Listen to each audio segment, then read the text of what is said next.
বিসমিল্লাহির রহমানির রহিম।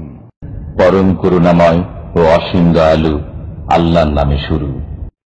ومن أحسن قولا ممن دعا إلى الله وعمل صالحا وقال إنني من المسلمين.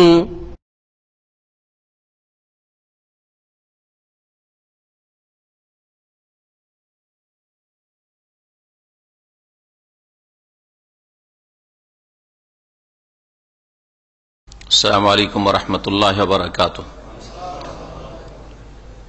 إن الحمد لله نحمده ونستعينه ونستغفره ونعوذ بالله من شرور أنفسنا ومن سيئات أعمالنا من يهده الله فلا مضل له ومن يضلله فلا هادي له وأشهد أن لا إله إلا الله وحده لا شريك له وأشهد أن محمدا عبده ورسوله صلى الله تعالى عليه وعلى آله وصحبه وسلم تسليما كثيرا.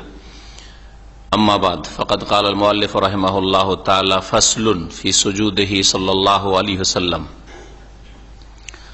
ثم كان يكبر ويخر ساجدا ولا يرفع يديه وكان يضع ركبتيه ثم يديه بعدهما ثم جبهته وأنفه. هذا هو الصحيح. فكان أول ما يقع منه على الأرض الأقرب إليه فالأقرب وأول ما يرتفع الأعلى فالأعلى ইলা আখিরে। আল্লাহ পাকের সমস্ত প্রশংসা যে আল্লাহ পাক রব্বুল আলামিন 5 ওয়াক্ত সালাত প্রত্যেক মুসলিমের উপর ফরজ করেছেন, আর সালাত কেমন করে আদায় করতে হবে তা আল্লাহ পাক রব্বুল আলামিন তার রাসূলের মাধ্যমে মানুষকে শিখিয়েছেন।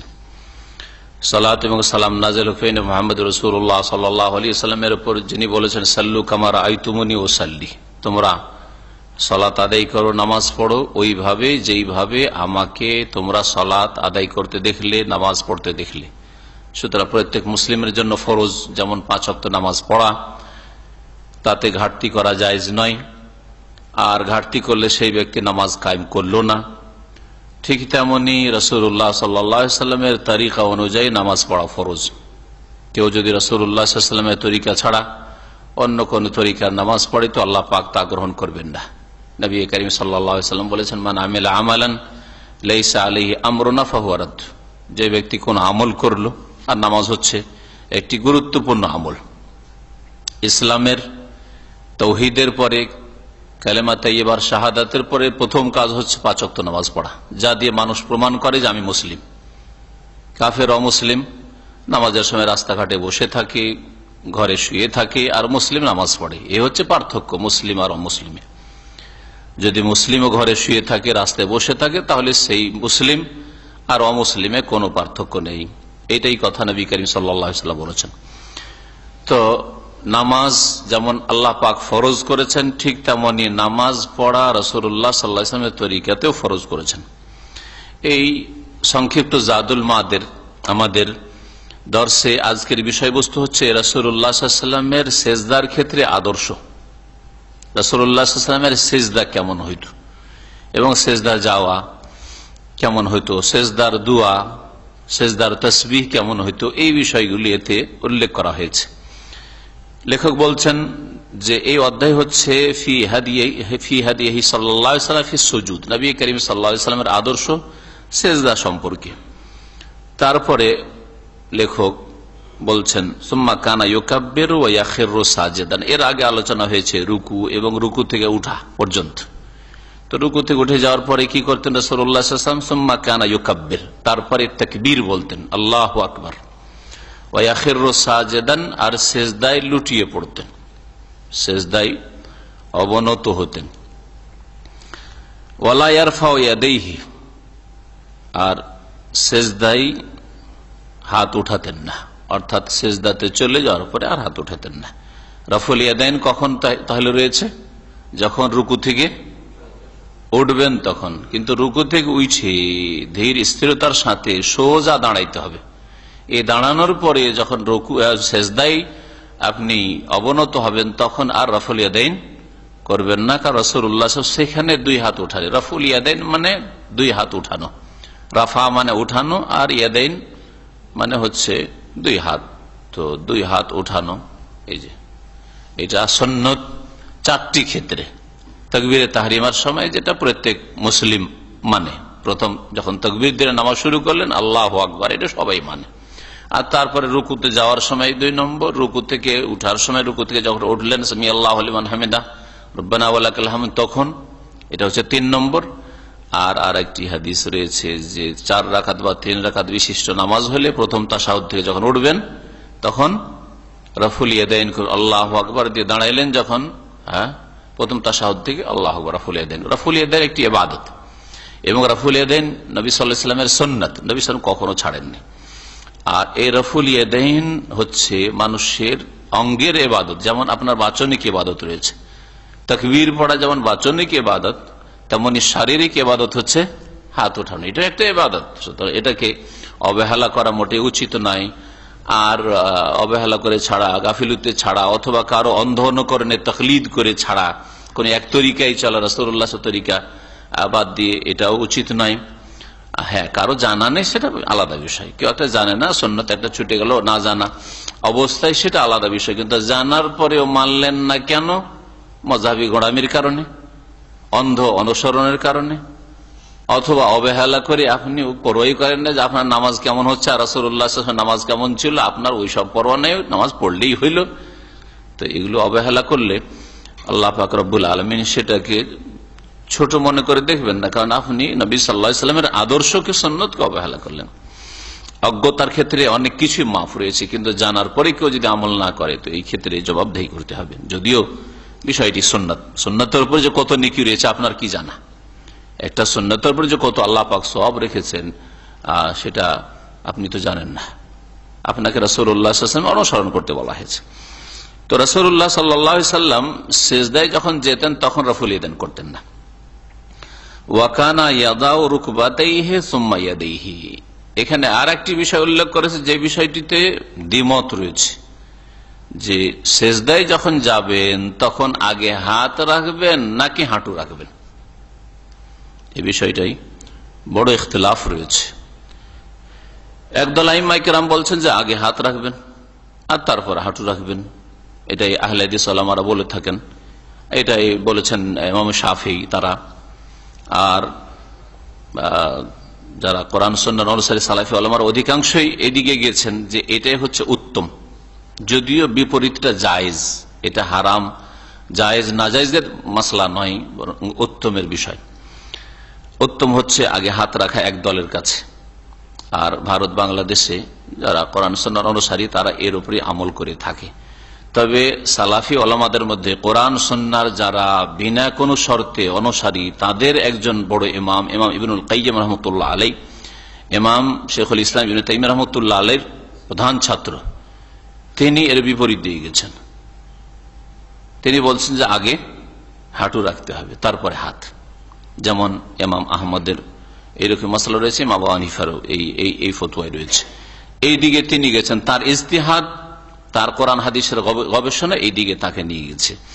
তো কিতাব যেহেতু জাদুল মাদ ইমাম ইবনুল কাইয়্যিম রাহমাতুল্লাহ আলাইহির, আর তার সংক্ষিপ্ত আকার পেশ করেছেন মুখতাসার জাদুল মাদ, সংক্ষিপ্ত জাদুল মাদ ইমাম শেখুল ইসলাম মুহাম্মদ বিন আব্দুল ওয়াহাব রাহমাতুল্লাহ আলাইহি, সুতরাং ওই বিষয়টিকে এখানে প্রাধান্য দেওয়া হয়েছে।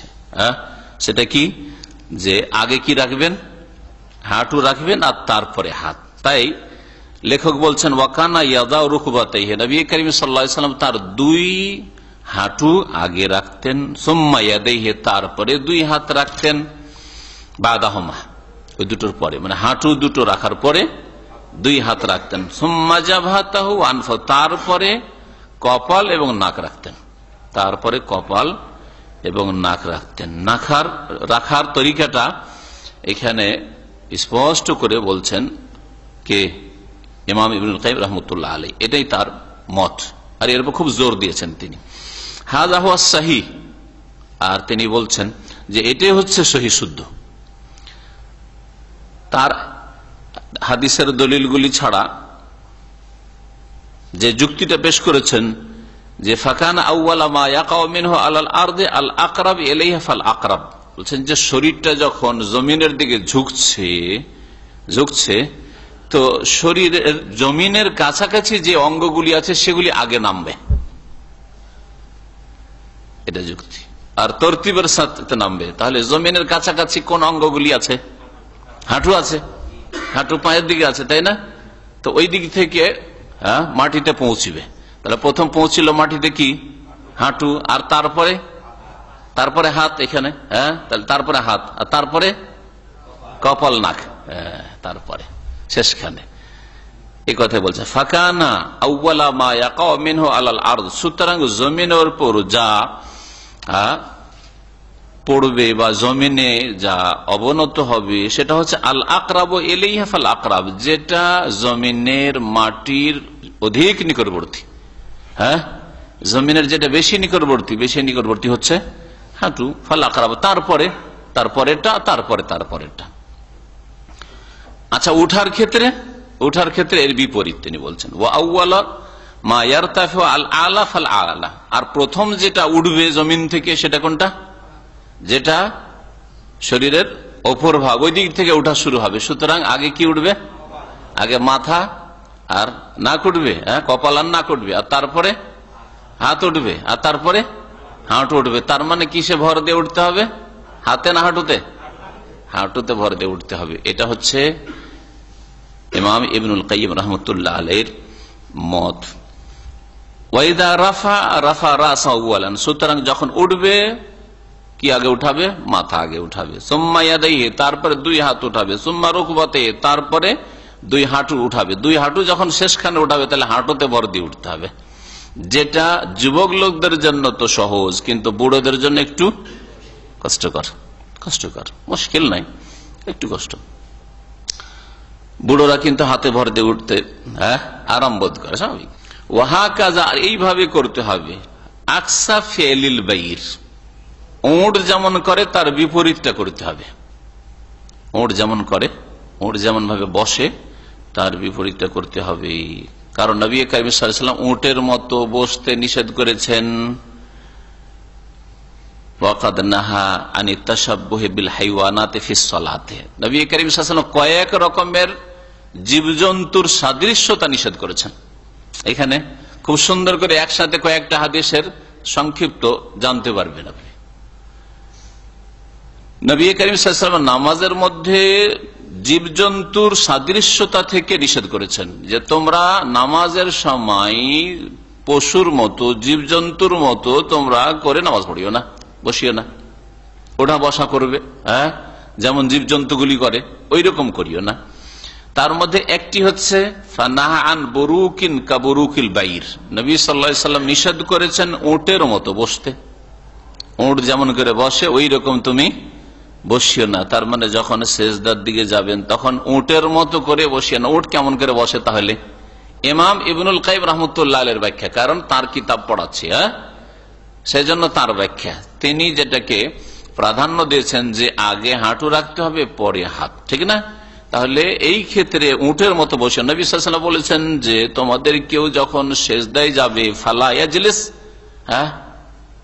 বা ফালা ইয়াবরুক কামা ইয়াবরুকুল বাইর, বসবে না যেমন উট বসে। উটের বসার মতো করে বসবে না। উট কেমন করে বসে বলুন? দেখেছেন কেউ বসতে? কেমন করে বসে? প্রথম পাছার দিক না সামনের পা?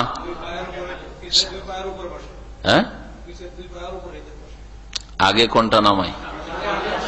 সামনের পা নামায়। আগে সামনের পা নামায়, আগে হাঁটু বলবেন না। ওইটা ইবনুল কাইয়িমের ব্যাখ্যা না, ওইটা হচ্ছে আহলে হাদিস ইমাম শাফিঈর ব্যাখ্যা।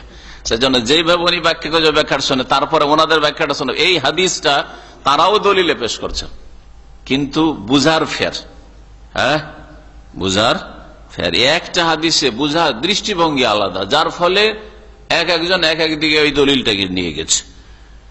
সবাই বলছে যে উটের মতো বসা চলবে না, কিন্তু উট বসে কেমন করে, এর ব্যাখ্যা ইমাম ইবনুল কাইয়িম রাহমাতুল্লাহ আলাইহি এবং ইমাম মুহাম্মদ ইবনে আব্দুল্লাহ রাহমাতুল্লাহ আলাইহি তাদের নিকটে উট বসে। উট কি করে?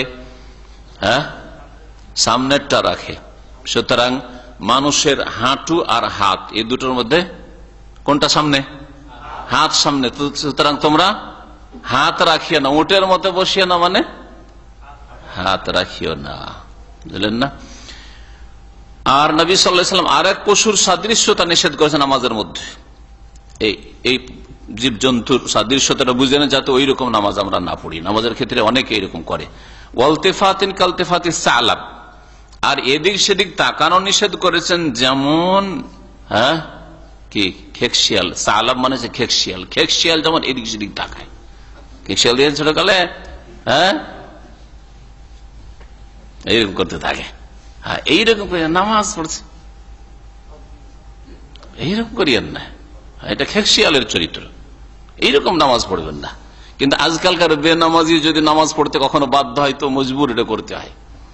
এইরকম আমাদের একটা বিয়ের অনুষ্ঠানে দেখেছি, বিয়ের দিন আর জীবনে বেচারা নামাজ পড়েনি, পাত্র বিয়ে করতে এসছে আর নামাজ পড়তে তো বাধ্য হয়ে গেছে, নিরুপায়। নামাজ পড়ছে, ও তো কিছু বুঝে না। তখন ভাই বেড়াদার এদিকে একবার এইদিকে দেখছে, একবার এদিকে দেখছে, আমার চোখের দেখা এটা ঘটনা। জীবনে নামাজ পড়েছে, আগে কোনটা করে, আগে রুকু না সেজদা, কোন দিকে যাব, কি করব, কিছুই জানে না। এই হচ্ছে মুসলমানদের অবস্থা। তাহলে আল্লাহ মুসলমানদের কি করে সম্মানিত করবেন? যে মুসলিম নামাজ পড়তে জানে না, যেমন একটা হিন্দু নামাজ পড়তে যায় না ওই রকম, তাহলে ওই মুসলিমদেরকে আল্লাহ কি করে মান ইজ্জত দেবেন? কেন কাফের গোলামি করবে না? আর কেন বালা মুসিবত আসবে না? নবী করিম সাল্লাল্লাহু আলাইহি ওয়াসাল্লাম তাহলে খেকশিয়ালের মতো এদিক সেদিক তাকানো নিষেধ করেছে নামাজে। ওয়াফতিরাসিন কাফতিরাসিস সাবঈ, আর হিংস্র পশু যেমন সামনের পা বিছিয়ে বসে, ওই রকম করে তোমরা বিছাইও না, বিছিয়ে নামাজ পড়িও না। হ্যাঁ, কখন বিছাই? সেজদায়। সেজদায় অনেকে সেজদা করে, দেখাতে পারবেন কেউ একটু? হ্যাঁ, এই যে হাতটাকে রেখে দিল, সেজদা করেছে, হাত রেখে দে, এটা জায়েজ না। এটা হচ্ছে সাবাউন বলা হয় হিংস্র পশুকে। হ্যাঁ, হিংস্র পশু হচ্ছে বাঘ, ভল্লুক, বিভিন্ন যেসব পশু রয়েছে, কুকুর ইত্যাদি। তো তোমরা বসিও না হিংস্র পশুর মতো করে, বা বিছাইও না। ইফতেরাস মানে বিছানো, এই জন্য ফার্স মানে বিছানো, এটা হচ্ছে ফার্স, এটাকে ফার্স বলা হচ্ছে। দোকানে যারা ফার্স বলে গেল, হাত বিছাবে না কার মতো? হিংস্র পশুর মতো। হিংস্র পশুর মতো হাত বিছাবে না। আচ্ছা বলেন, দেশীয় নামাজে মহিলারা কেমন নামাজ পড়ে বলেন দেখি? এটা কি শুধু পুরুষদের সাথে খাস, না নারী পুরুষ উভয়কে নবী সাল্লাল্লাহু আলাইহি ওয়াসাল্লাম নির্দেশ দিয়েছেন? তাহলে চিন্তা করেন, তাহলে মহিলাদের আমাদের দেশের নামাজ নবী সাল্লাল্লাহু আলাইহি ওয়াসাল্লামের নিষিদ্ধ কাজ নয়।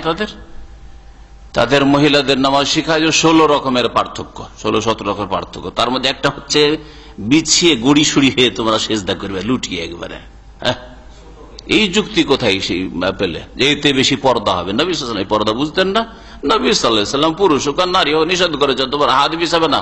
ওয়ালা ইফতারু ইফতিরাসাল কালবে, আর এক হাদিস রয়েছে, কুকুরের মতো, কুকুর যেমন সামনের পাটাকে লম্বা করে বসে থাকে, হ্যাঁ ওইরকম করে বসবে, তোমরা সেজদা করবে না। এটা নিষেধ করা হয়েছে, পুরুষ হোক আর নারী হোক। সুতরাং আপনাদের প্রত্যেকের মা বোন আছে, নামাজ ঠিক করেন।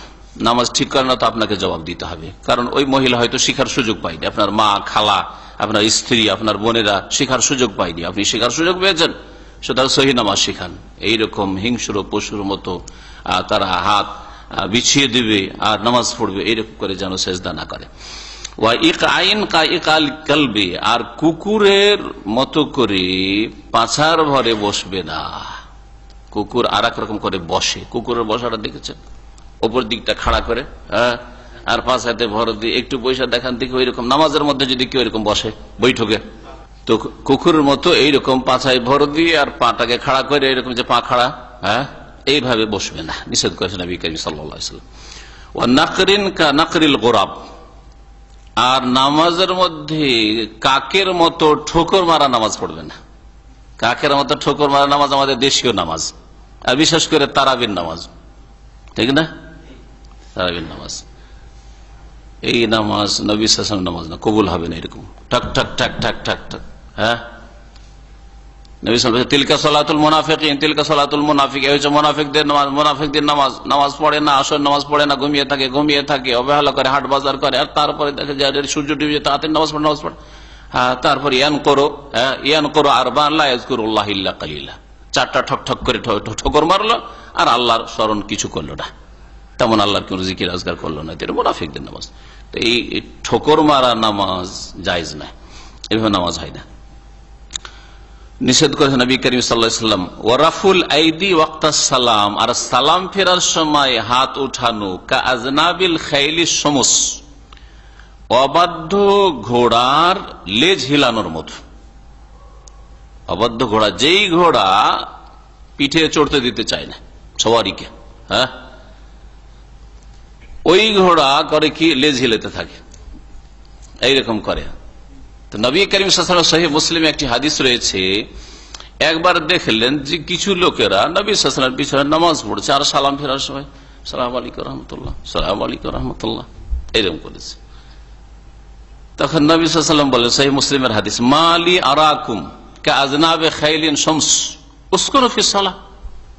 মালিক, কি হয়ে গেছে আজকে, যারা তোমাদেরকে দেখছি কা আজনাবে খাইলিন শামস, অবাধ্য ঘোড়ার লেজের মতো এইরকম করছো, লেজটা এইদিকে একবার যাও এইদিকে একবার যাও এইরকম করছো তোমরা, হ্যাঁ। উসকুনু ফিস সালাহ, নামাজে তোমরা শান্ত হও, নামাজে তোমরা শান্ত হয়ে নামাজ পড়ো। এই হাদিস সহিহ মুসলিমে রয়েছে, আর স্পষ্ট ওই নামাজে রয়েছে ওয়াহাযা ইনদাস সালাম, সালামের সময় কিছু লোকেরা এইরকম করতো, সেই জন্য নবী সাল্লাল্লাহু আলাইহি ওয়াসাল্লাম ওটা নিষেধ করেছেন, কারণ এটা সুন্নাত নয়, এটা সুন্নাত নয়। আমি দু একজন মিশরীকে দেখেছি এখানে সালাম ফেরার সময় সালাম আলাইকুম রাহমাতুল্লাহ, এত জোরে না হইলে এরকম সালাম আলাইকুম রাহমাতুল্লাহ, সালাম আলাইকুম রাহমাতুল্লাহ এরকম করতে দেখেছি। তো এরকম অজ্ঞতা এখনো আছে, এই অজ্ঞতা অনেকের মধ্যে আছে। নবী করিম সাল্লাল্লাহু আলাইহি ওয়াসাল্লাম নিষেধ করেছেন। এই হাদিস থেকে আমাদের দেশের গোড়া মযহাবধারীরা কোথায় ফিট করেছে জানেন? রফেদান, সুন্নতি রফেদানের জায়গায় পেশ করে দিয়েছে। আর তারা তাদের বক্তব্যে আর তাদের কিতাবে লিখেছেন, নবী সাল্লাল্লাহু আলাইহি ওয়াসাল্লাম যারা রফেদানি করে নামাজ পড়ে তাদেরকে বলেছেন ঘোড়ার লেজ হিলার মতো। কোথাকার ব্যাখ্যা, অপব্যাখ্যা না এটা, এটা মিথ্যাচার না? এরা এরকম মিথ্যাচারিত আল্লাহ পাকের সামনে জবাব দিতে হবে, যেখানে স্পষ্ট হাদিস আছে যে এটা ইনদাস সালাম, সালামের সময় লোকেরা করতো। আর বাকি নবী সাল্লাল্লাহু আলাইহি ওয়াসাল্লাম সারা জীবন ধরে রফেদান করেছেন। এবং হানাফিদের বড় বড় মুহাদ্দিস মোহাম্মদ হায়াত সিন্দি, আবিদ সিন্দি, তাওয়ালিউল্লাহ মুহাদ্দিস দেহলভী, এরা বড় বড় হানাফিদের মুহাদ্দিস, তারা সকলে বলেছেন যে রফুল ইয়াদাইন হচ্ছে সুন্নাত, মানসুখ নয়।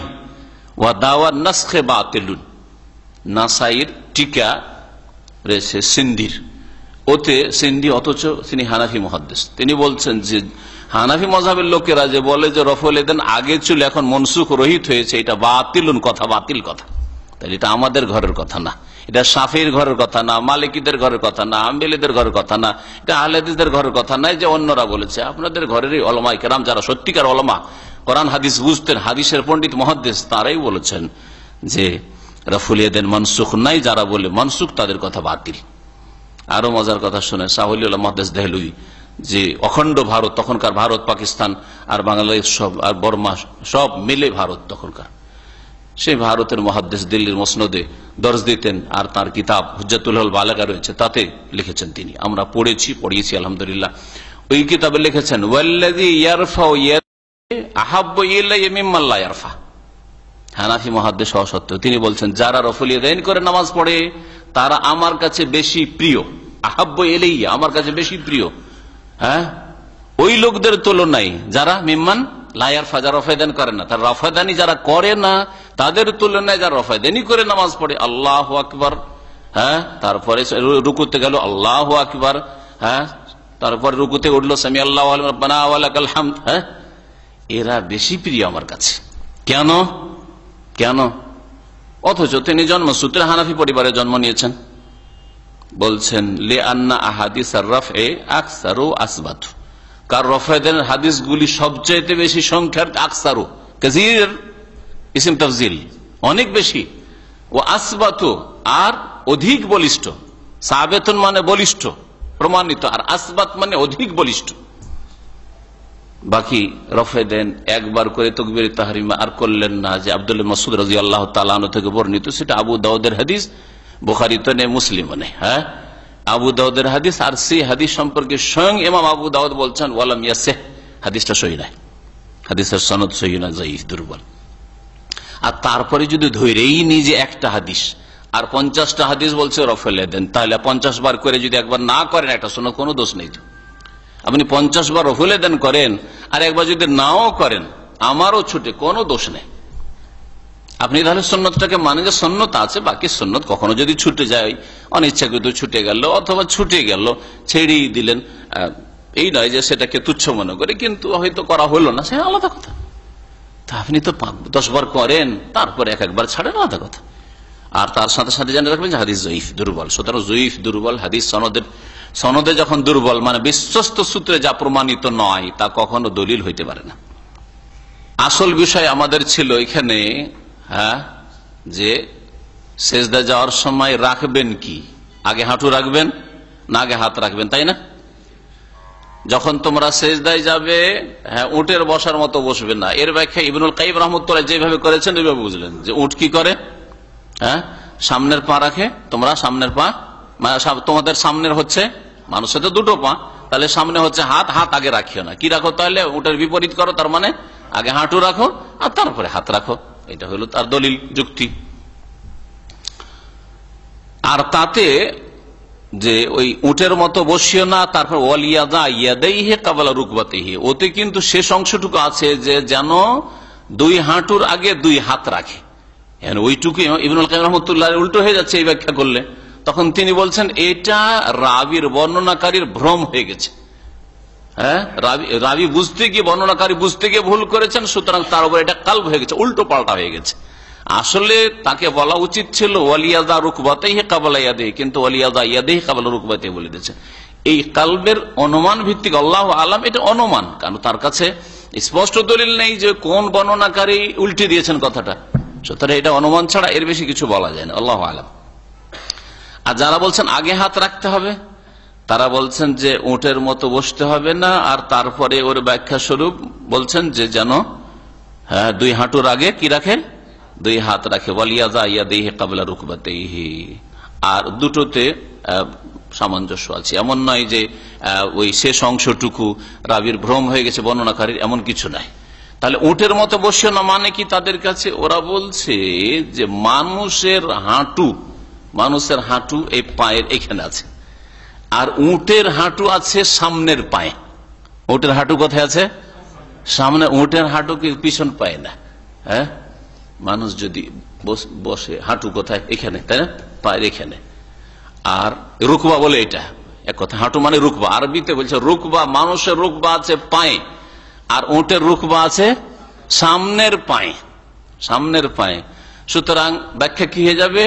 তোমরা উটের মতো বসিও না মানে উট যেমন কি করে, হাঁটু রাখে, উটের হাঁটু সামনের পায়ে, উট হাঁটু রাখে, তোমরা হাঁটু আগে রাখিও না, বরং কি করো, ওয়ালিয়াদা ইয়াদাইহি ক্বাবলা রুকবাতাইহি, আগে 2 হাত রাখো, পরে হাঁটু রাখো। এটা হচ্ছে ব্যাখ্যা ইমাম শাফিঈ আহলে হাদিস ওয়ালামাদের। আল্লাহু আলাম।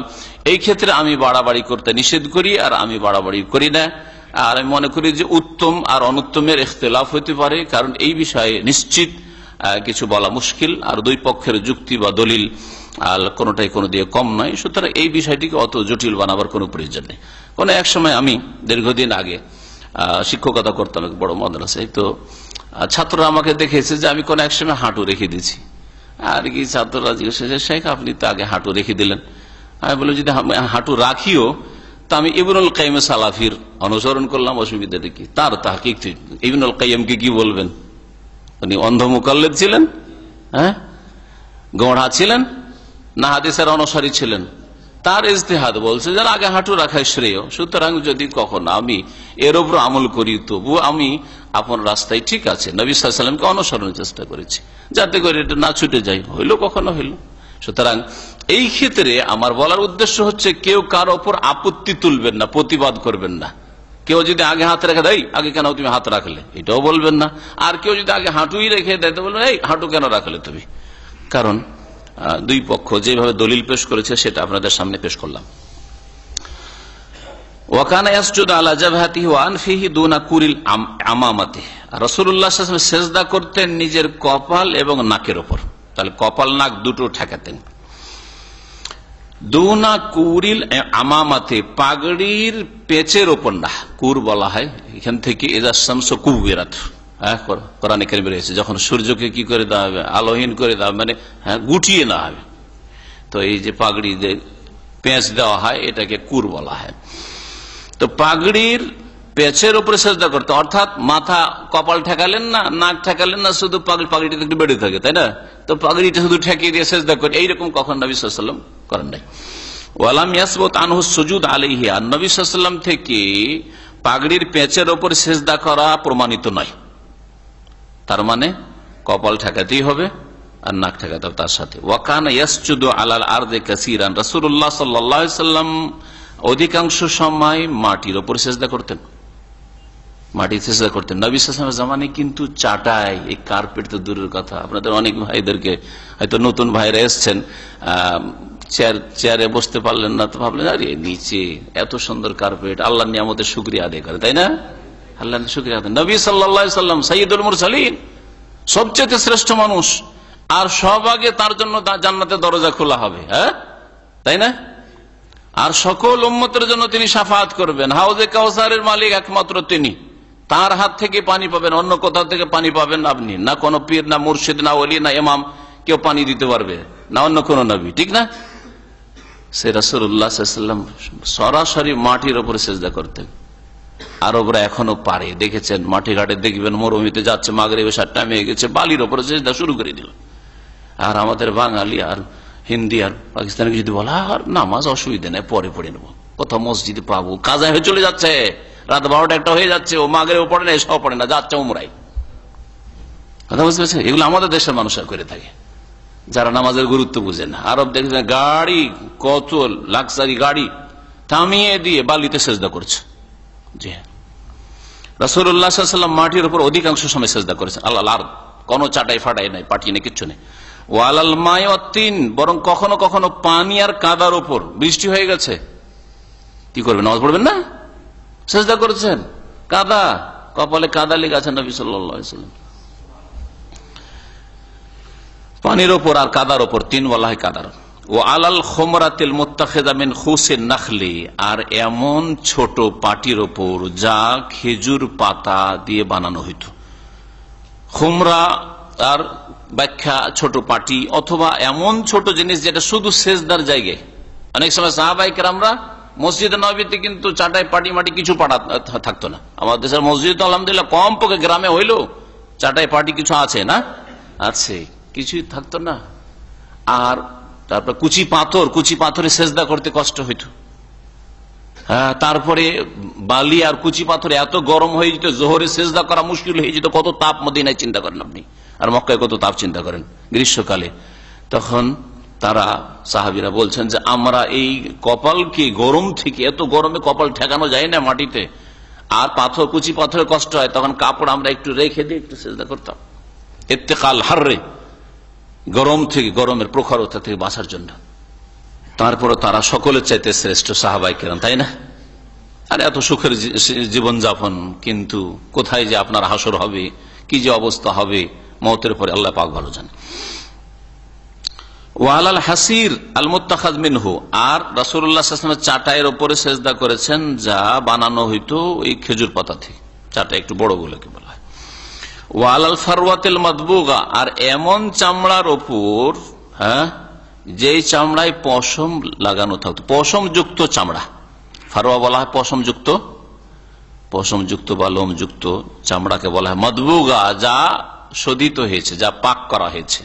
চামড়া সম্পর্কে জ্ঞান আছে, চামড়াকে হ্যাঁ পাক করা হয়, হ্যাঁ, দেবাগাত দেওয়া, যেটাকে আরবি ভাষায় বলা হয়, না হলে পচে সরে যাবে। আর যখন ওটাকে পাক করে নেবেন আপনি, যারা চামড়ার ব্যবসায়ী তারা এগুলো বুঝে, চামড়িয়েরা, তো তারপরে ওতে মশক বানান, পানি রাখেন, সরবে না, পচবে না, গন্ধ হবে না, কিচ্ছু হবে না। ওখানে রাসূলুল্লাহ সাল্লাল্লাহু আলাইহি ওয়াসাল্লাম যখন সেজদা করতেন, তো সেজদাই তার কপাল এবং নাক জমিনে মজবুত করে রাখতেন। এমন নয় যে হালকা করে ঠেকিয়ে রাখলেন, যেমন মানে কি এই ধুলো লেগে যাবে, অথবা একটু ঠেকালো না, একবার পুরো রেখে দিয়েছেন, পুরো শরীরের ভরটা একেবারে কপাল আর নাকের উপর, এইরকম মাক্কানা একেবারে শক্তিশালী করে রাখতেন। আর দুই হাতকে দুই পার্শ্ব থেকে সরিয়ে রাখতেন, এইরকম করে না, সরিয়ে রাখতেন। ও জাফা হমা, এমন দূরে রাখতেন, হাত্তা ইউরা বিয়াদু ইবতি, এমনকি তার দুই বগলের শুভ্রতা দেখা যেত। বগল এদিকটা বেশি সাদা তুলনামূলক, ঠিক না? এই জায়গাটা সবসময় ঢাকা থাকে, তো সাদা বেশি থাকে। তো এই সাদা জায়গাটা দেখা যেত, তাহলে কত এইরকম করে নামাজ পড়তে, যদি এরকম করে হইতো তাহলে দেখা যাবে কি বগলের, বগলের তলার এই যে সাদা অংশটা দেখা যাবে না। তো এইভাবে নবী করিম সাল্লাল্লাহু আলাইহি সাল্লাম দুই হাতকে দূরে রাখতেন। ওয়াকানা ইয়াদাউ ইয়াদাইহি হাযওয়া মানকাবাইহি ওয়া উযনাইহি, আর দুই হাতকে সেজদার অবস্থায় রাখতেন তার দুই কাঁধ এবং দুই কান বরাবর। কান থেকে এগিয়ে যাচ্ছে আপনার, কানের কাছ থেকে শুরু করে আর কাঁধ পর্যন্ত, কাঁধ পর্যন্ত হাত থাকতো। জি, অনেকে সেজদা করে সামনে হাত বাড়িয়ে দিয়ে, না এরকম চলবে না। জি, অনেকে সেজদা করে এইখানে হাত হতো না, ওইটা বাড়তি না ঘাটতি চলবে না। ওয়াতাদিলফি সুজুদিহি, আর মধ্যম পন্থা অবলম্বন করতেন সেজদায়, সেজদা ধীর স্থিরতা অবলম্বন করতেন, লম্বা সেজদা করতেন রাসূলুল্লাহ। ওয়াস্তাকবিলু বিআতরাফি আসাবি রিজলাইহিল কিবলা, আর সেজদায় তার দুই পায়ের আঙ্গুলগুলি, আঙ্গুলের অগ্রভাগ কিবলামুখী করতেন। তাহলে সেজদার অবস্থায় দেখেন, একটু সেজদা করে মুস্তাফিজ দেখান, সেজদায় আপনার পায়ের আঙ্গুলগুলি খাড়া থাকবে আর কিবলামুখী, খাড়া কিবলামুখী থাকবে, পায়ের আঙ্গুলগুলি কিবলামুখী থাকবে এরকম। আর যদি এইরকম করে দেন কিবলামুখী হলো না, এরকম চলবে না, আঙ্গুল মুড়িয়ে নেয়, আঙ্গুল মুড়িয়ে নিলে তার কিবলামুখী থাকলো না। তাহলে আর দুই হাত আর দুই হাতের আঙ্গুলগুলিকে কি করতেন, সম্প্রসারিত করতেন, এইভাবে রাখতেন, এরকমও নয়, এরকম করতেন না। ওয়ালা ইউফাররিজু বাইনাহুমা ওয়ালা ইয়াকবিদুহুমা, এই হাতের আঙ্গুলগুলিকে একেবারে ফাঁক ফাঁক রাখা, ফাররাজে ফারাজন ফাঁক ফাঁক রাখা, ফারাজ মানে হয় ফাটল, তো এইরকম করে রাখতেন না। সিজদা করছেন আর এইরকম করেও না, আর কবজ করা মানে মুড়িয়ে না, এইরকমও না, এইরকম করতেন না। আঙ্গুলের সাথে আঙ্গুল মিলিয়ে রাখেন আর লম্বা করে সম্প্রসারিত করে রাখেন। ওয়াকানা ইয়াকুলু, আর সেজদায় যে দোয়া তাসবিহগুলি বলতেন সেগুলি শুনেন। যে আমাদের দেশের মানুষরাকে একটা শুধু শেখানো হয়েছে, আর বাকি যে সহিহ সহিহ হাদিস একেবারে শেখানো হয়নি। ওয়াকানা ইয়াকুলু, রাসূলুল্লাহ সাল্লাল্লাহু আলাইহি ওয়াসাল্লাম বলতেন সেজদায় সুবহানা রাব্বিয়াল আলা, যখন সাব্বিহিসমা রাব্বিকাল আলা সূরা আলা নাযিল হইল, তখন নবী সাল্লাল্লাহু আলাইহি ওয়াসাল্লাম ইজআলুহা ফি সুজুদিকুম, তোমরা এর উপর আমল করো তোমাদের সেজদায়, সেজদায় সুবহান রাব্বিয়াল আলা বলো। ও আমারা বেহি, আর এর নির্দেশও দিয়েছেন। ওয়াকুলু, আর রাসূল সাল্লাল্লাহু কখনো কখনো বলতেন 2 নম্বর, সুবহানাকা আল্লাহুম্মা রাব্বানা ওয়া বিহামদিকা আল্লাহুম্মা ইগফিরলি, যখন ইযা জা নাসরুল্লাহ নাযিল হইল, ফাসাব্বিহ বিহামদি রাব্বিকা ওয়াস্তাগফিরু, 3টা হুকুম, তাসবিহ করো, তোমার রবের প্রশংসা বিজড়িত হামদের সাথে সাথে, আর ইস্তেগফার করো, আল্লাহর কাছে ক্ষমা চাও।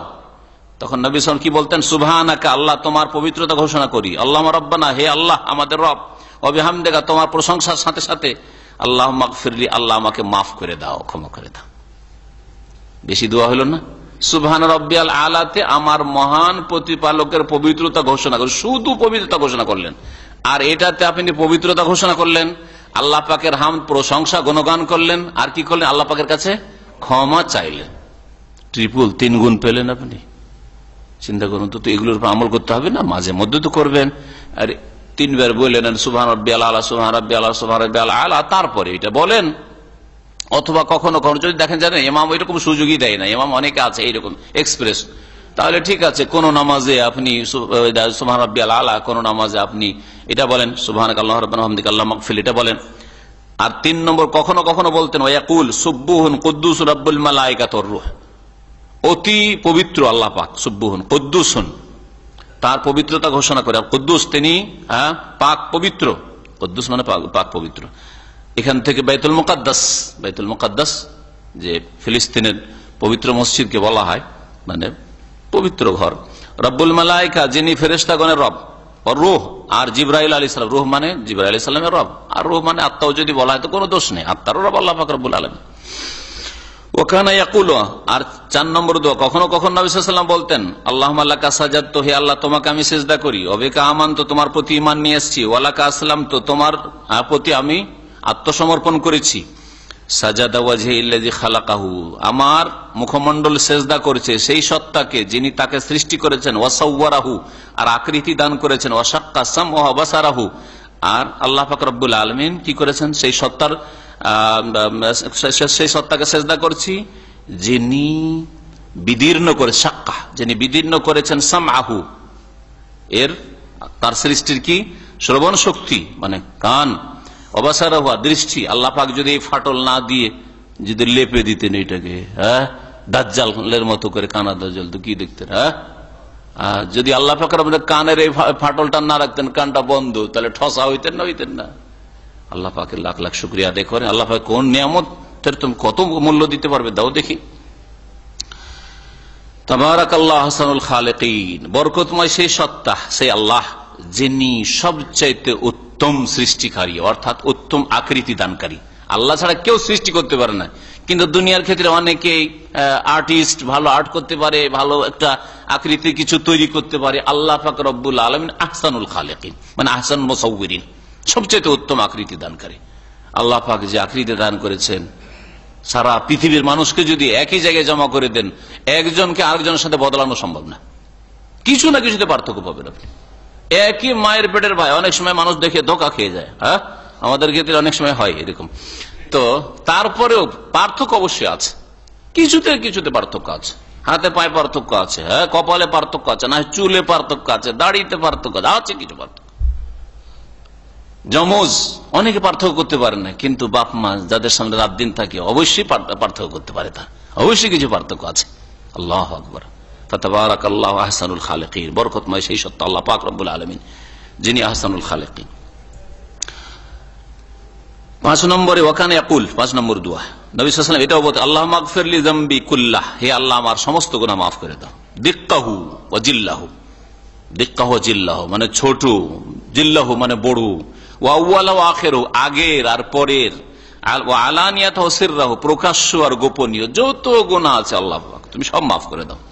ওয়াকানা ইয়াকুল, 6 নম্বর দোয়া, কখনো কখনো নবী সাল্লাল্লাহু আলাইহি ওয়াসাল্লাম সিজদায় বলতে, আল্লাহুম্মা আগফিরলি খাতায়া ওয়া জাহলি, হে আল্লাহ আমার পাপ সমূহ, খাতায়া বড় গুনাহ মাফ করে দাও, ওয়া জাহলি আর আমার অজ্ঞতা মূর্খতা মাফ করে দাও, ওয়া ইসরাফি ফি আমরি আমার কাজে আমার বাড়াবাড়ি আল্লাহ মাফ করে দাও, ওয়া মা আনতা আ'লামু বিহি মিন্নি আর যে সম্পর্কে তুমি আমার চেয়ে বেশি জানো, আমি জানি না যে ভুল করেছি, কিন্তু তুমি ধরেছো, তুমি জানো যে আমি এই ভুলটা করেছি, অনেক সময় খেয়াল করতে পারেন না যে আমি ভুল করলাম, আল্লাহ ওগুলো মাফ করে দাও। আল্লাহ মাগফিরলি জিদ্দি ওয়া হাজলি, হে আল্লাহ আমার সত্যি সত্যি যে গুনাহগুলি রয়েছে, মানে জেনে শুনে সত্যি সত্যি করেছি সেটাও মাফ করে দাও, ওয়া হাজলি আর যেটা ঠাট্টা রসিকতাই করেছি, অনেক সময় ঠাট্টা রসিকতায় আপনি মিথ্যা কথা বললেন, ভুল করলেন আপনি। নবী সাল্লাল্লাহু আলাইহি ওয়াসাল্লাম কখনো ঠাট্টা রসিকতা করেও মিথ্যা কথা বলতেন না। আমরা মজাক করে কত যে মিথ্যা কথা বলি, কত ফালতু কথা বলি, কত অবাস্তব কথা বলি, কত বাড়াবাড়ি কথাবার্তা বলি। একটা লোক ভালো না, খুব ভালো তুমি, একটা লোক ভালো, হ্যাঁ, কিন্তু তাকে খারাপ বলে দিলেন, বলছেন না না ভাই এটা রসিকতার ছলে বললাম না, নবী সাল্লাল্লাহু আলাইহি ওয়াসাল্লাম আদর্শ এটা নাই। ও খাতায়া ও আমদি আমার গুনাহগুলিকে মাফ করে দাও, হ্যাঁ, যেগুলো অনিচ্ছাকৃত করেছি, ও আমদি আর ইচ্ছাকৃত যে গুনাহ করেছি, আমাদ মানে হচ্ছে ইচ্ছাকৃত, সব মাফ করে। ও কুল্লু যালিকা ইনদি সমস্ত রকমের গুনাহ আমার কাছে আছে আল্লাহ, এই যে স্বীকার করছেন আল্লাহর সামনে, আল্লাহ সব গুনাহ আমার কাছে আছে, সুতরাং তুমি মাফ করে দাও আমাকে। আল্লাহ পাকের কাছে অঙ্গীকার করা, এটা আল্লাহ পাকের কাছে নিজের যে নিজে আপনি মুখাপেক্ষী আল্লাহর সামনে, আল্লাহ পাকের সামনে অসহায়, আপনি আপনার জীবন অচল, দুনিয়া আখিরাত অচল, এটা প্রকাশ করছেন। আল্লাহ এই অবস্থার উপর রহম করে থাকেন, যে যত বেশি আল্লাহর কাছে কায়মনে চাইতে পারবে যে আমার প্রয়োজন রয়েছে প্রকাশ করতে পারে, তাকে আল্লাহ পাক তত ভালো করে দেবেন। আর যে চাইছে আর ভোগবিলাস আর মনের ভিতরে অহংকার, অভাব কিসের আছে, জমি জায়গার অভাব নেই, টাকা পয়সার অভাব নেই, গাড়ি বাড়ির অভাব নেই, তারপরে দোয়া করছে। ওই দোয়ার একজন যতই কিছু থাক, রাজা ধীরাজা হয়ে যাক, আল্লাহর সামনে অসহায় যেন লুটিয়ে পড়েছে। আল্লাহ পাক অন্তর্যামী, আল্লাহ অন্তর দেখছেন যে কে কোন অন্তর নিয়ে আল্লাহ পাকের কাছে চাইছে। এই জন্য আল্লাহ পাক সকলের দোয়া কবুল করেন না, আল্লাহ পাক অন্তর দেখেন প্রথমে। আল্লাহ মাগফিরলি মা কাদ্দামতু ওয়া মা আখারতু, হে আল্লাহ আমাকে মাফ করে দাও যা আগে করেছি, ওয়া মা আখারতু যা পরে করেছি, ওয়া মা আসরারতু যা লুকিয়ে করেছি, ওয়া মা আলানতু যা প্রকাশ্যে করেছি। আনতা ইলাহি তুমি আমার মাবুদ উপাস্য, লা ইলাহা ইল্লা তোমার ছাড়া কোনো সত্য উপাস্য নেই। ওয়া আমারা বিল ইজতিহাদি ফি দুআই ফি সুজুদ, আর রাসূলুল্লাহ সাল্লাল্লাহু আলাইহি ওয়াসাল্লাম সেজদায় দুআর ক্ষেত্রে মেহনত পরিশ্রম করতে বলেছেন। দোয়াই সেজদায় কি করতে বলেছেন? সেজদায় যখন দোয়া করবেন, এক তো দোয়া করবেন, আমাদের দেশের অধিকাংশ মানুষ সেজদায় দোয়া করে না, শুধু তসবিহ করে। দোয়া মানে চাইবেন আপনি নিজের জন্য, গুণগানমূলক দোয়া করবেন আর যাচ্ছামূলক দোয়া করবেন। দোয়া কিন্তু দুই প্রকারের, দোয়াই মাসআলা আর দোয়াই ইবাদত। ইবাদতগত দোয়া মানে আল্লাহ পাকের গুণগান পেশ করলেন, সুবহানা রাব্বিয়াল আলা, এটা হচ্ছে ইবাদতগত দোয়া। আপনি ইবাদত পেশ করলেন, তাসবিহ পেশ করলেন, কিন্তু মাগফিরনি, আল্লাহ আমাকে মাফ করে দাও, আল্লাহ মাগফিরনি, আল্লাহ আমাকে মাফ করে দাও, ফাইন্নাহু লা ইয়াগফিরুয যুনুবা ইল্লা, তোমার ছাড়া কেউ গুনাহ মাফ করতে পারে না। তাহলে আল্লাহ পাকের কাছে যাচ্ছাগত আপনি দোয়া করলেন। এই দোয়াকে দুই ভাগে ভাগ করা হয়েছে কোরআন এবং হাদিসে। নবী করিম সাল্লাল্লাহু আলাইহি সাল্লাম দোয়াও করেছেন, দোয়া করতে নির্দেশ দিয়েছেন।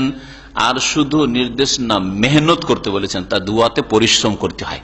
যেমন আপনি চাষাবাদে চাষী হইলে পরিশ্রম করছেন, ব্যবসা বাণিজ্যে পরিশ্রম করছেন, ছাত্র হইলে লেখাপড়ায় পরিশ্রম করছেন, ওস্তাদ হইলে আপনি ভালো করে যাতে করে উপস্থাপনা করতে পারেন, আর ভালো করে আপনি ছাত্রদের মন জয় করতে পারেন, আপনার প্রমোশন উপরে হোক, সেই জন্য আপনি চেষ্টা করছেন। ওর চাইতে বেশি মেহনত আপনার দুয়াতে হইতে হবে, তাহলে কাজ হবে। দুই দিক থেকে যখন মেহনত, দুয়ার মেহনত একজন মুমিনের জীবনে, আর একটা হচ্ছে দুনিয়ার যতটা আল্লাহ ক্ষমতা দিয়েছে এই মেহনত, তখন আল্লাহ পাক বরকত নাযিল করবেন। আপনি যদি ঠকামি করেন, আপনার চাকরির ক্ষেত্রে ঠকামি করছেন, টেকনিশিয়ান ঠকামি করছেন, আপনি আলেম ঠকামি করছেন, আপনি দায়ী ঠকামি করছেন, টাইম পাস করছেন, আর এদিকে দোয়া আল্লাহর কাছে নেই, তা আল্লাহ কি করে বরকত দিবে? দোয়ার মেহনত লাগবে, আর তার সাথে সাথে আপনার যতটা আল্লাহ ক্ষমতা দিয়েছেন, আমি হক আদায় করব, যে বিষয়টা বলবো হক আদায় করব, যেই কাজটা করব সুন্দর করে করব। হ্যাঁ, যেখানে আছি আমি, যেই অবস্থায় আছি সেই অবস্থায় আমি আমার আল্লাহ পাক যতটা ক্ষমতা দিয়েছেন সেই ক্ষমতাটাকে কাজে লাগাবো। এই রকমের মন মেজাজ হইতো। এই লোকগুলি দুনিয়ার ক্ষেত্রেও কামিয়াব আর আখিরাতের ক্ষেত্রেও কামিয়াব, যারা দুয়াও করে আল্লাহ পাকের কাছে, দুয়ার মেহনত, আর আল্লাহ পাক যতটা ব্রেন বুদ্ধি দিয়েছেন আর শরীরে ক্ষমতা দিয়ে সেটাকেও কাজে লাগায়, সেটারও মেহনত করে।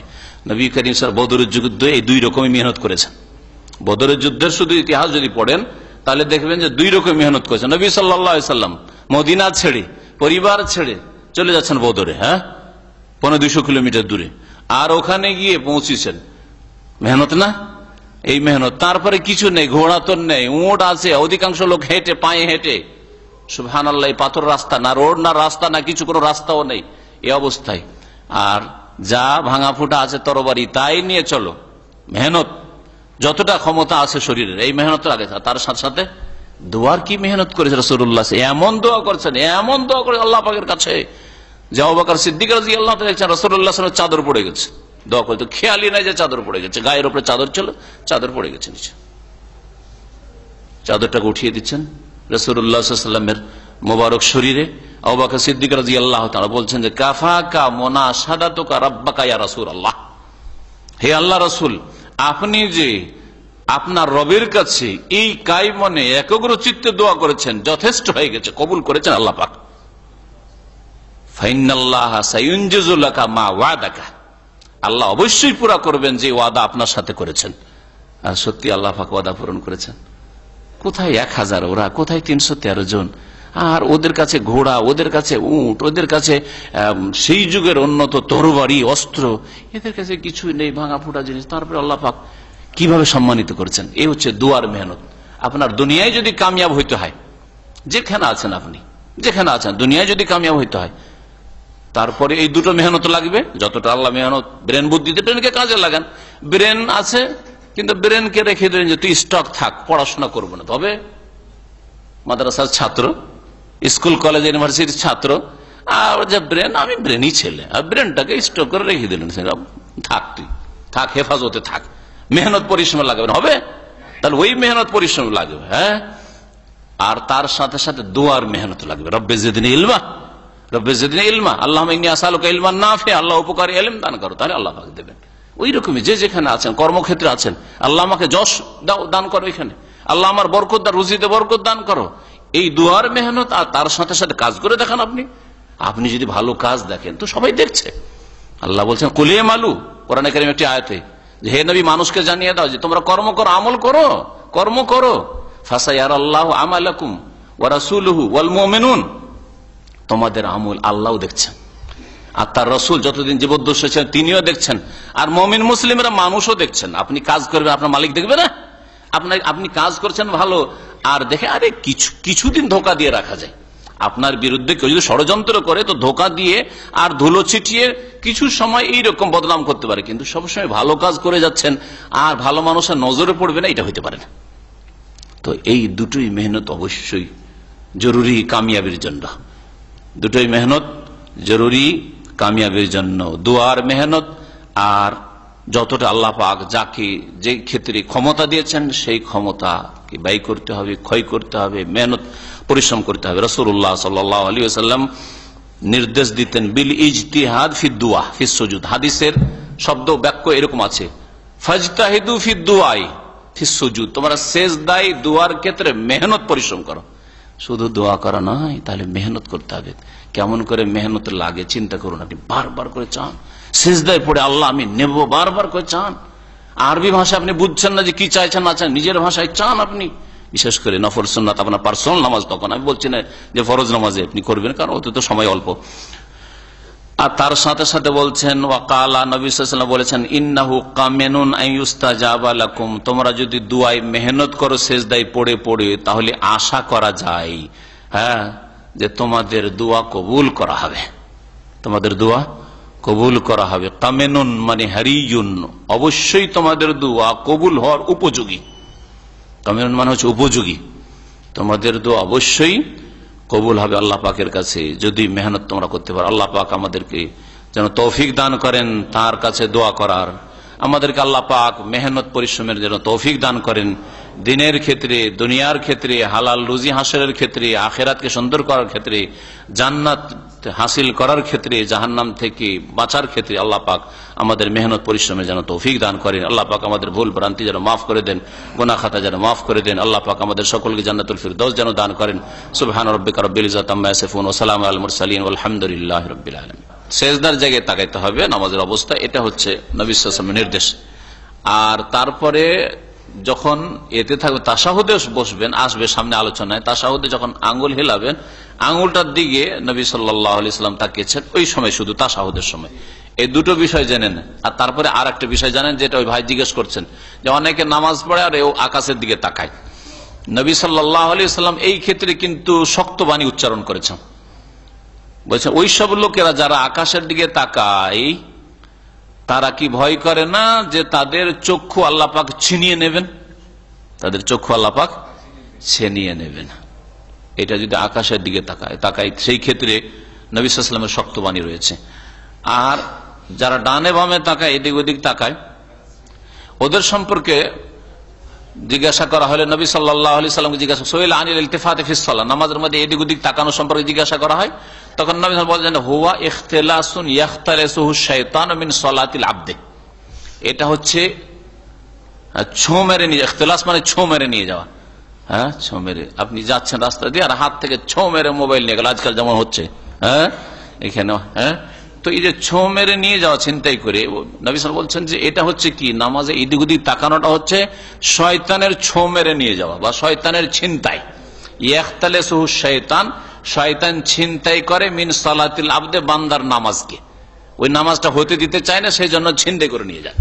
তাহলে যেই ব্যক্তি এদিক ওদিক তাকায় তার নামাজ শয়তানে ছিনিয়ে নিয়ে যায়, ওর নামাজ ওইভাবে হয় না। সুতরাং সাবধান হবেন এই ক্ষেত্রে। জি, নবী করিম সাল্লাল্লাহু আলাইহি ওয়াসাল্লাম নামাজের জন্য বিশেষ কোন অবস্থা তৈরি করতেন যা নামাজের আগে হইতো না, এরকম করতেন না।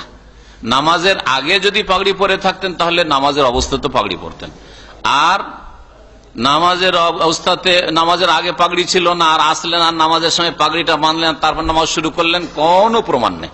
সুতরাং আমাদের দেশের এক শ্রেণীর ইমাম সাহেবদের তরিকা আসলো, মুসাল্লায় মেহরাবে আসলো, আর আসার পরে পাগড়িটা কষলো আর তারপরে নামাজ শুরু করলো, আর মনে করে যে 70 গুণ বেশি নেকি পাবে। জাল কথা এটি হাদিস মওযু, জাল কথা বানানো। আর 70 গুণ কেন, 1 গুণও ফজিলত বেশি নাই। তবে যত সুন্দর পোশাক পরবে তত ভালো। কোরআনের হুকুম, আল্লাহ বলছেন ইয়া বানি আদম খুযু যিনাতাকুম ইনদা কুল্লি মসজিদ, হে আদম সন্তান তোমরা প্রত্যেক মসজিদে যাওয়ার সময় তোমাদের জিনত গ্রহণ করো। জিনত মানে ভালো সাজ, যেটা সবচাইতে ভালো জামা, ভালো কাপড়, পরিষ্কার পরিচ্ছন্ন, ওইটা পরার চেষ্টা করবেন মসজিদে। কারণ দেখেন আপনারা ডিউটিতে কেউ কিন্তু ময়লা কাপড় পরে আসেন না, আর লুঙ্গি পরে তো যেতেই পারবেন না। হ্যাঁ, আর আল্লাহ পাকের সামনে শুধু লুঙ্গি পরে না, ওই লুঙ্গি যেই লুঙ্গি পরে সারা রাত ঘেমেছেন আর গন্ধ ছড়াচ্ছে, ওই লুঙ্গি পরে ফজরে হাজির। লুঙ্গি পরে যাওয়া দোষ নাই, কিন্তু ওই লুঙ্গি পরে জানে যে লুঙ্গিটাতে ঘাম হয়েছে, ময়লা লেগে আছে, যে লুঙ্গিটাতে রাত্রে শুয়েছিলেন, ওইটাই না। আল্লাহ পাকের কাছে দোয়া করলে ভালো মন্দ তকদিরের পরিবর্তন হয়, হ্যাঁ হইতে পারে।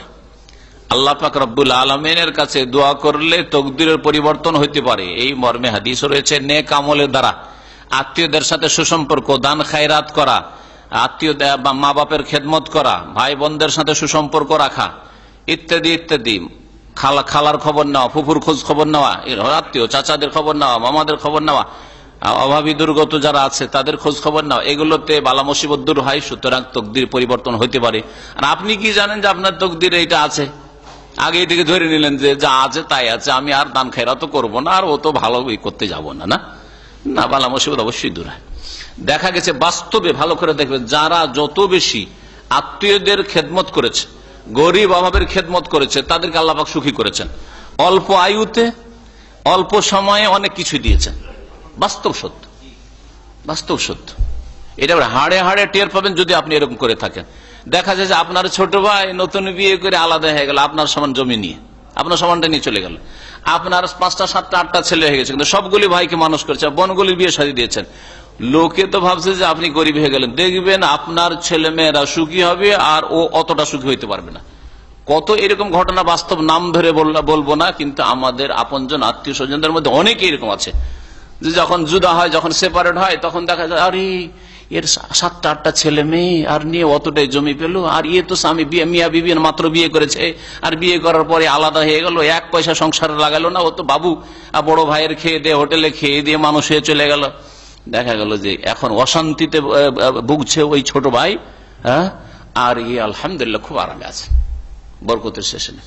এরকম বহু দিক আছে বরকতের, যে বরকতের আসবাবুল বারাকাত আমার আলোচনা আছে। বরকত কিসে আসে, কিভাবে আসে, ওগুলো আলোচনা জি না, এই তরিকা না। আগে সামনে আলোচনায় আসবে যে আমাদের যে নামাজগুলি আছে, শুক্রবারের আলোচনা, যদি শুক্রবার আমার এই সপ্তাহে আলোচনা থাকে তাহলে শুক্রবারের দর্শে বিষয়বস্তুটা আছে। সেটা হচ্ছে যে আপনার যে নামাজটা পেলেন আপনি, সেটা আপনার আগের নামাজ। খুব সহজ ভাষায় বুঝেন, যে নামাজটা পেলেন সেটা আগের নামাজ। 2 রাকাত পেয়ে গেছেন, প্রথম 2 রাকাত হয়ে গেছে, তাহলে বাকি 2 রাকাতে শুধু সূরা ফাতিহা পড়া আছে। বুঝা গেছে?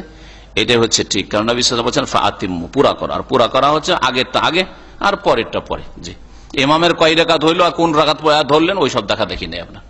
বাস এখানে শেষ করছি, আর সময় লম্বা হয়ে গেছে। সাল্লাল্লাহু আলাইহি ওয়া সাল্লাম মুহাম্মদ ওয়া আলা আলিহি ওয়া সাহবিহি আজমাইন।